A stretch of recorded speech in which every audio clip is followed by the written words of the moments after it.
Ya pemirsa, hingga siang hari ini para calon penumpang kapal laut dari Pelabuhan Tanjung Api-Api menuju ke Pelabuhan Tanjung Kalian Babel masih belum dapat berangkat menggunakan kapal feri. Kondisi ini disebabkan ombak besar yang membahayakan proses pelayaran.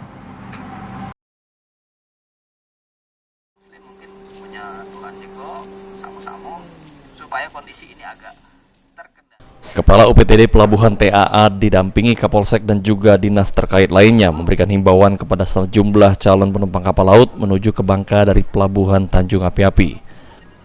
Untuk sementara waktu, keberangkatan kapal feri dari Pelabuhan TAA menuju ke Pelabuhan Tanjung Kalian Bangka dihentikan sementara.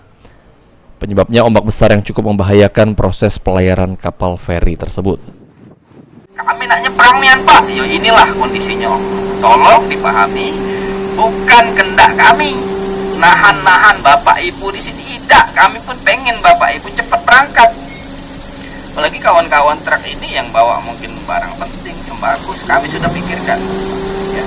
Tolong nian dipahami, dimaklumi ini kondisi alam.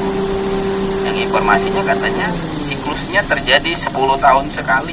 Saya pun baru tahu. Kepala UPTD Pelabuhan TAA Iwan Gunawan pun mengharapkan kesabaran dari para calon penumpang kapal feri dan akan membantu para calon penumpang beristirahat di Pelabuhan TAA selama tertundanya proses pelayaran. Firman Hidayat, PAL TV.